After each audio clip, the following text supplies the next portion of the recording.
Chilli powder అన్ని రకాల వంటలకు పచ్చళ్లకు సరైన chilli powder. No colour no chemicals. So 6 years నుండి కంటిన్యూ చేస్తున్నారు కదా, మీకు రిలేటెడ్ గా ఇది మీకు సంబంధించిన స్టోరీ ఏదైనా ఉందా? 100% ఉంటుంది. 100% 80% నా స్టోరీసే ఉంటాయి ఇందులో. ఇంకొంచెం ఎగ్జాగరేట్ చేస్తాం అనమాట. ఇప్పుడు ఫర్ ఎగ్జాంపుల్ టైట్ ప్యాంట్ అని ఒక ఎపిసోడ్ ఉంటుందండి. అందులో టైట్ ప్యాంట్లో ఏం చేస్తారంటే పక్కింటి ఆంటీ ఎందుకంటే ఒక 2 తీగలు కట్టుకోవడం, ఇద్దరం కలిసి ఒకటే తీగ కడదాం అంటది ఆవిడ. ఈడి ప్యాంట్లు వాళ్ళ కొడుకు ప్యాంట్లు ఇద్దరు కలిసి ఒకటే తీగ మీద ఆరేస్తారు అనమాట. ఈడు ప్యాంట్ పట్టుకెళ్ళిపోద్ది ఆవిడ ఇంట్లోకి. ఈడు ఈవినింగ్ అయితే ఒక ఈవెంట్కి వెళ్ళాలి, ఆడి దగ్గర ఉన్నది ఒకటే బ్లాక్ ప్యాంట్. ఆవిడ తాళం మీద సినిమాకి వెళ్ళిపోద్ది ఆవిడ. సో అలా అంటే అన్ని జరిగినవి. మనం ఎగిరిపోయి పక్కింట్లో పడిపోవడం, వాళ్ళు ఇల్లు తాళం వేసుకుని బయటకు వెళ్ళిపోతే ఏం వేసుకోవాలి నేను ఫంక్షన్కి. వీడు ఒక అమ్మాయి దగ్గర స్టంట్ కొట్టడానికి వెళ్దాం అనుకుంటాడు అనమాట. అయ్యి ఎగ్జాగరేషన్స్. సో అలా చాలా న్యాచురల్గా మన చుట్టూ జరిగే ఇన్సిడెంట్స్ని మనం ఇది చేస్తూ ఉంటాం అనమాట. కాదు, మోసెస్ అన్ని సాఫ్ట్ హెయిర్, తర్వాత ఇలాగా స్పైక్స్ వచ్చిన అన్ని పెడుతున్నారు. కర్లీ హెయిర్ మోజీ లేదా మీ దాంట్లో? పెట్టుకోవచ్చండి. ఇంట్రడ్యూస్ చేయండి Manjusha. No no no no. So ఏదైనా అలా ఏదైనా వచ్చిన మాతో వచ్చినటువంటి మంచి పేరుతో కర్లీ హెయిర్ తో ఉన్న మోజీ ఒకటి ఇంట్రడ్యూస్ చేయండి. డబ్బింగ్ కావాలంటే నేను పంపిస్తూ ఉంటాను మీకు. సూపర్. సో ఫైనల్ గా సో నా పేరుతో మంజుష అన్న పేరుతో ముందుకు ఏదైనా ఒక మంచి టైటిల్ తో నన్ను కూడా ఇంట్రడ్యూస్ చేయండి. కానీ ఆ మోజీకి కర్లీ హెయిరే ఉండాలి, ఓకేనా? దాన్ని ఫేమస్ చేసి అప్పుడు నేను ఇంటర్వ్యూ చేస్తాను మిమ్మల్ని. అబ్బాయి ఎలా అయినా ఫేమస్ అవ్వచ్చేమో, నేను చూద్దాం. మీరు ఫేమస్ అండి, నాకన్నా ఫేమస్ అండి. నేను తెలియని వాళ్ళకి కూడా మీరు తెలుసు కదా, చాలా ఇంటర్వ్యూలు చేశారు కదా. Thank you. సో మొత్తానికైతే స్క్రిప్ట్ని అంటే రియాలిటీగా జరిగినటువంటి వాటిని చేస్తున్నారు. ఇప్పుడు ఫిల్మీ మోజ్ నెక్స్ట్ స్టెప్ ఏంటి? నెక్స్ట్ ఇప్పుడు మిడిల్ క్లాస్ మంకీ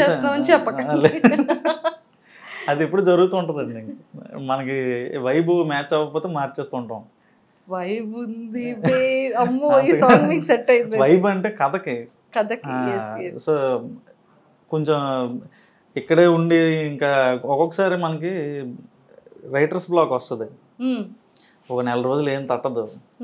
సో అలాంటప్పుడు ఏదైనా ప్లేస్ మారితే బాగుంటుంది అని చెప్పి అనిపిస్తుంటుంది మైండ్కి.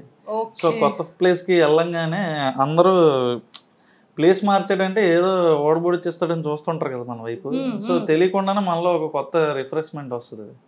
ఎక్కడో దూరంగా పారిపోకుండా నేను ఊర్లోనే వేరే ఇళ్ళకి పారిపోతుంటాను అనమాట. అది అలా మారుస్తుంటాను. నిజంగా అంటే మంచి థాట్ అంతా బాగుందండి. సో మీకు వన్స్ సక్సెస్ స్టార్ట్ అయ్యి వ్యూవర్షిప్ స్టార్ట్ అయ్యేటప్పుడు ఆ ఇనీషియల్ స్టేజెస్లో మీ ఫీలింగ్ ఏంటి? అండ్ ఇనీషియల్గా మీరు స్టార్ట్ చేసేటప్పుడు ఎంత ఇన్కమ్తో స్టార్ట్ అయింది? సో బేసిక్గా ఇది స్టార్ట్ చేసింది కార్తిక్ చిర్రా అని.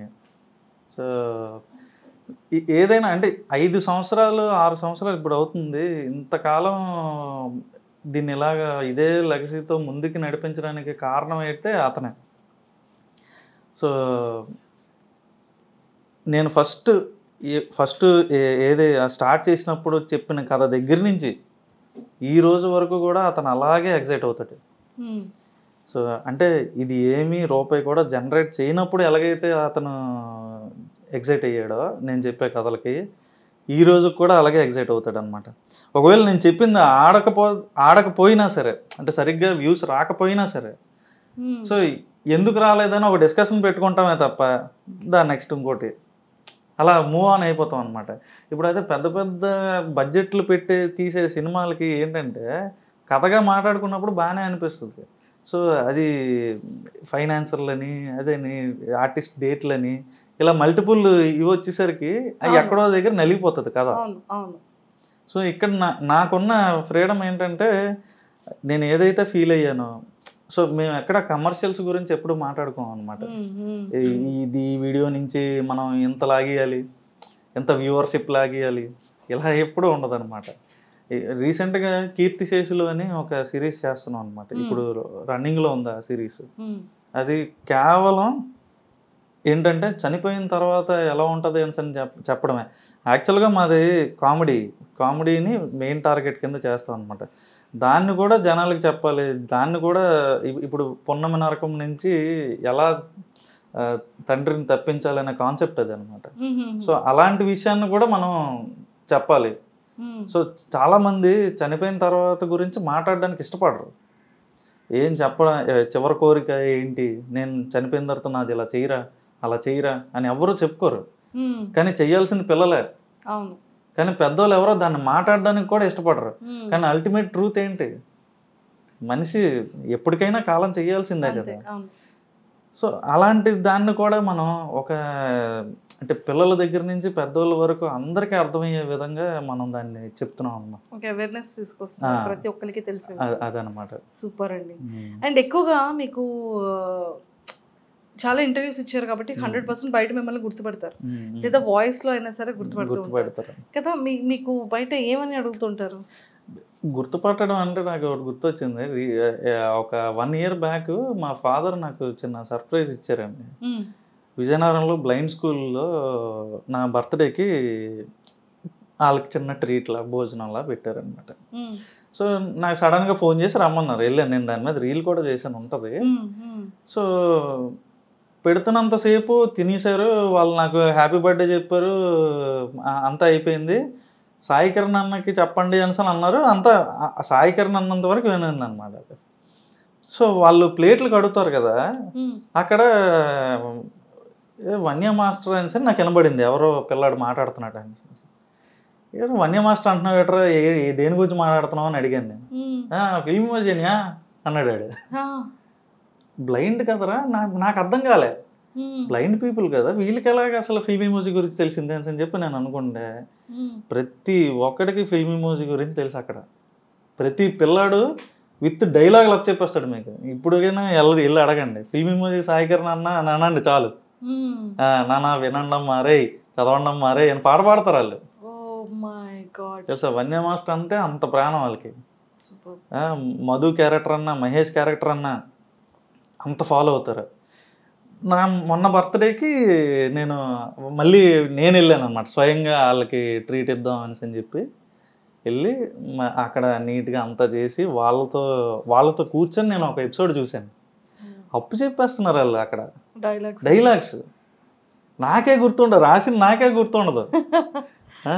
ప్రతి డైలాగు ఆడు కూడబడికినట్టుగా చెప్పేయడం నవ్వుకోవడం అంతకు మించి రికగ్నైజేషన్ నాకేం కావాలండి. రోడ్డు మీద వెళ్ళిన నాకు గుర్తుపెట్టినా పట్టకపోయినా నాకు పెద్ద ఏం ఉండదు. వాడిని చూస్తే చాలు, నన్ను చూసి నాతో ఏదో చేసేయాలని అయితే నాకు కోరిక లేదు. అంటే బ్లైండ్ పీపుల్ కూడా వాళ్ళు విని అదే నా ముఖం కూడా ఎలా ఉంటుందో తెలియదు వాళ్ళకి. కానీ నా బర్త్డేకి టీం అంతా చిన్న సర్ప్రైజ్ వీడియో చేశారండి. అందులో క్లిప్ ఉంటుంది చూడండి. నేను వెళ్ళి వాళ్ళ ముందు నించోగానే కూర్చొని అని చెప్పి కుర్చీ తెచ్చేస్తున్నారు వాళ్ళు, బ్లైండ్ పీపుల్ అందరూ. వాళ్ళకి అంతా తెలుసు కదా, వాళ్ళ రూములు ఎక్కడ ఉంటాయి, వాళ్ళ హాస్టల్ దగ్గరికి వెళ్ళాను నేను. కుర్చీ తెచ్చేసి పర్లేదురా నేను కింద కూర్చుంటాను అంటే, కూర్చొని నిన్నెవడాపోతాడు అని అన్నట్టు నన్ను కూర్చోమంటున్నారు వాళ్ళు. ఎంత హ్యాపీ ఫీల్ అయ్యానంటే నేను, నాకేదో అసలు ఫిల్మ్ ఇమోజీకి అంతకన్నా పెద్ద అవార్డు ఎవరు ఇవ్వలేరు అన్న ఫీలింగ్ వచ్చింది నాకు. సూపర్ అండి, సూపర్ సూపర్. సో ఆ రోజు కార్తీక్ అన్నయ్య దగ్గర నుంచి అందరికి అది మర్చిపోలేని ఇదనమాట. For ever memory. అది ఎన్ని వచ్చినా కూడా దీనికి మించి ఎవరు ఫిల్మ్ ఇమోజీని పొగడలేరు, ఎవరు దీనికి ఏ అవార్డులు ఇవ్వలేరు. ప్లే బటన్లు ఎన్ని వచ్చినా అంతే, ఈ ఆనందం అయితే ఇవ్వలేరండి. సూపర్ అండి. అది నిజంగా ఒక డ్రీమ్. ప్రతి ఒక్కరికి సక్సెస్ అనేది ఒక డ్రీమ్ ఉంటుంది. ఎంత వరకు పరిగెట్టినా కూడా ఒక నేమ్ కావాలి, ఒక గుడ్ విల్ ఉండాలి అనేది అది ఆలోచిస్తారు. అది మీరు అక్కడే కొట్టేశారు. 100% అనిపించింది నాకైతే అక్కడ. అంటే మనకి ఒక నిజంగా నేను ఏదైతే మనసు పెట్టి రాశాను, ప్రతి ఎపిసోడ్ అలాగే రాశాను, జనాలు ఎంటర్టైన్ అవ్వాలనే రాశాను. సో మనుషులు కాదు, వాళ్ళ మనసుల్లోకి దూరాం మనం. సో అది నాకు మర్చిపోలేను. సూపర్.